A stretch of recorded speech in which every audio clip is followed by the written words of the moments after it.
token, you get an ATM, and you dispense of the community. So basically, we embrace solar in everything that we're doing, and even in the solutions that we're trying to offer. So we hope to our viewers that they may be able to look at solar and say that for sure in circumstances and special times like solar energy will be a match made in heaven. Quite, I mean, listening to your explanation makes quite a lot of sense to me, and also brings out the picture of the alternative. And I like the word that you used there, decentralized. I don't know, I mean, I think Kenyans are too political. That's why some words mean a lot to us, and they have more meaning. When you talk about decentralization of energy sources, I'm thinking about the Constitution of Kenya, which was decentralizing the power. But Lamek, before I let you go, I mean, what's the uptake? What's the uptake in terms of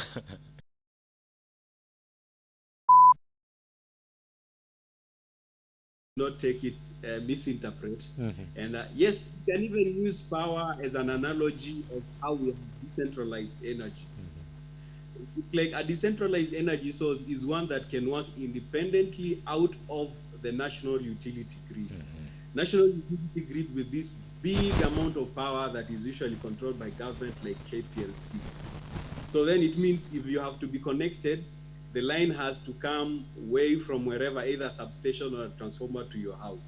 And all of us in a mass population connected to the same pool of energy. So decentralized in this means it is detached, it is not connected to the bigger pool of energy, it is isolated, it is off-grid action.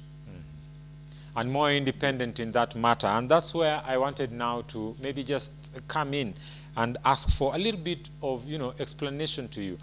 How affordable is this? And now that you're focused more on the lakeside region, what are some of the, easier options for domestic use, if I may put it that way? For domestic use, like now, within us as Wetu, we probably will be looking at targeting the base of the pyramid, those people who are not really able.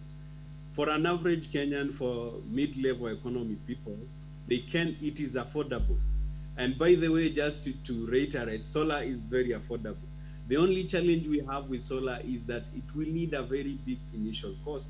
But if you break it even to the time, solar, any project that is over a basic unit of 4 kilowatts can break even or give you a return on investment by the end of 5 years. So if you look at a system that has a warranty of 25 to 30 years, breaking even in 4 or 5 years, in itself, in the long run, solar is nearly very, very cheap.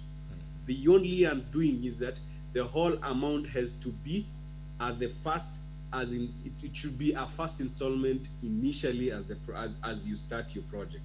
So then this is prohibiting or becomes an undoing to the poor who cannot be able to afford to invest a lot of money within the same time.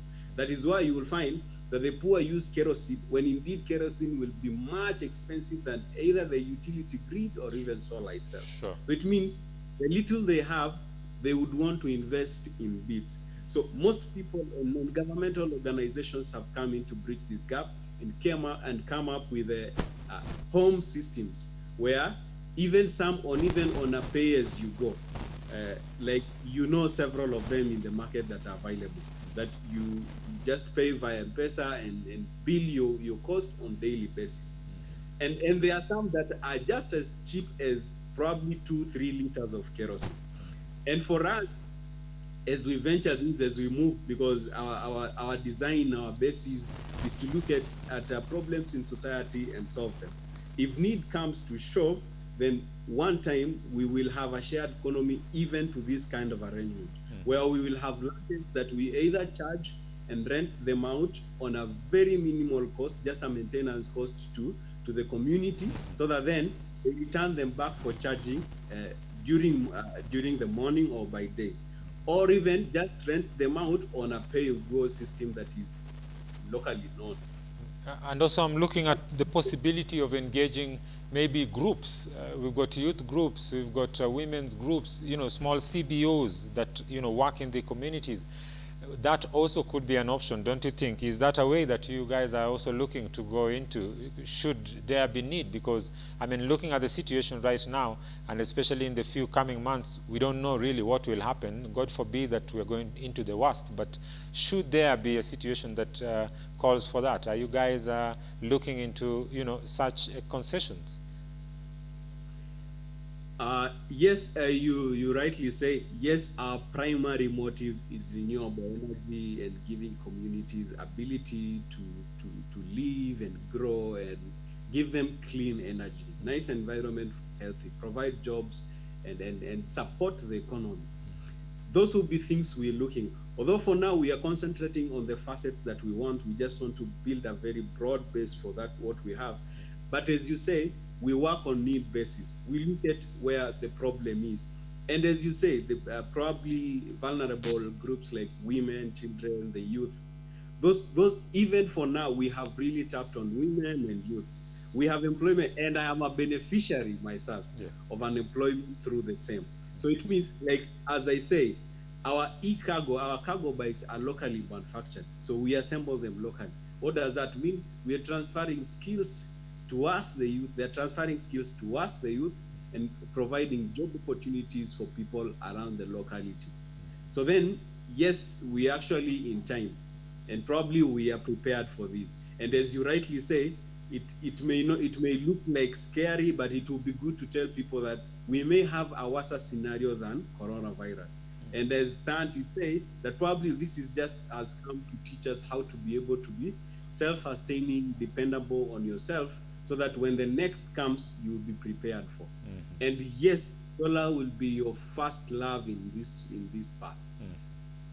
I totally agree with you, and if I may just be allowed to mention, we've seen footage on social media of former US President Barack Obama, who in 5 years ago actually spoke of a more prepared health system that will sustain the future, where the world will be faced by a pandemic. And indeed, in exactly 5 years, we got ourselves there. So definitely, I think it's true that we need to prepare ourselves and also brace ourselves for more worse scenarios than the coronavirus.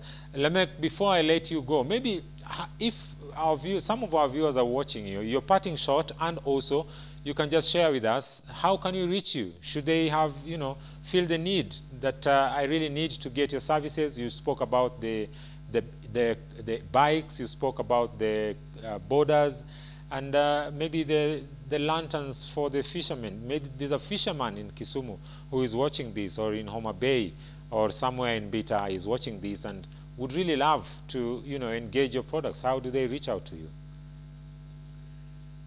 Yes, to reach us out, basically, all along, we have a very big presence and footprint along the shores of Lake Victoria, right from the border of Migori and Tanzania to the end in Busia towards Uganda. All that region is covered in terms of clean energy for lanterns for fishermen, and we even improving. We actually have main hubs that serve all these regions in several points, but we even more moving to make the network bigger by creating smaller satellite hubs within the bigger hubs, so that then we can capture all the need of the people around. So in this, we will be able to do lanterns for fishermen and e-cargo and border so that we can actually penetrate e-mobility and renewable energy to them. So yes, we are present. If you come to the Lake region and just mention Wetu, we are a very big name there. Of course, it is now the epicenter from where we will probably in the future then move towards other rural areas to provide as I project to you. And that said, we are very available on our Twitter handles, we are on LinkedIn, we are on Facebook, we are, name any social media, you'll find us in the name of Wetu, and even our website on Wetu. Just in case of anything, for purposes of doubt, or just to make it easier, if you type anything Wetu and or we have Victoria Limited, you will find us and you'll be able to see our content online, and you'll be able to meet us, and we will be very available to explain everything we have, as much as our maybe opportunities within us or our services. Thank you very much, Lemek, and I really appreciate that you found time to speak to us, and we really appreciate also that at this time we'd like to, provide all the options for our viewers wherever they are, just something that can help them go through this difficult time that Kenya is facing and the rest of the world as well. Thank you very much, Lemek. That is Lemek. Maybe if you allow me, Yeah. uh, just one last time, I also want to take this opportunity to tell people that yes, the government has done its bit. We have our part. Kindly, please, when you go out to the public, put on a mask. Whenever possible, anytime, wash your hands. It's the best to do, and sanitize whenever possible. Keep your distance as advised, and keep it home as much as possible. And I want to send my sincere thanks to companies that have been able to allow their employees, and mine as well, to be able to work from home as much as possible. And yes, to say and to reiterate, solar and renewable energy will be our best partner in the next pandemic. Thank you so much, Timothy, and our viewers for having me. Loud and clear. Lemek, thank you very much for also accepting our invitation this morning. And I mean, it's we are really honored, and also we are glad to have gotten such a wealth of information from you, Lemek. Thank you, Lemek. That was Lemek Tawish, a renewable energy engineer who has been talking to us today about the solar energy, the options that we have at this time. We know that it's difficult. We know that earnings have gone down, and anything that will help you save up, on your, spending, that is actually one way that most of us would want to go today. And I mean, renewable energy, solar energy here, listening to Lemek, sounds like a pretty much good way and a preferable way to just cushion the recurring bills when you talk about paying of electricity or paying the water bill and so on and so forth. Well, that actually brings us to the end of our bulletin, our program this time. For any comments, suggestions, or opinion, you can use our hashtag, that's GBS Morning Extra. Our Twitter handle is at KenyaGBS. And you can also send us an SMS on 21144. 21144 is the number. My name is Timothy Omondi. Do have yourself a lovely day. Stay home, stay safe, and I mean, don't go out if you don't have to. And if you're working from home, I wish you good luck. Well, for me now, it's bye-bye, and see you again tomorrow, God willing. And just to mention, tomorrow we will be joined by guests, 3 guests from 3 separate states in the United States of America, who will be sharing with us their experience in the different states, and also just bring us up to speed, and also at least give us a little relief and by informing us on how Kenyans living in the United States, which is now actually the epicenter of the coronavirus, are doing. I hope that it will be a nice discussion, and that you will also join us tomorrow. For me now is bye-bye for now. See you again tomorrow, God willing. Kwaheri.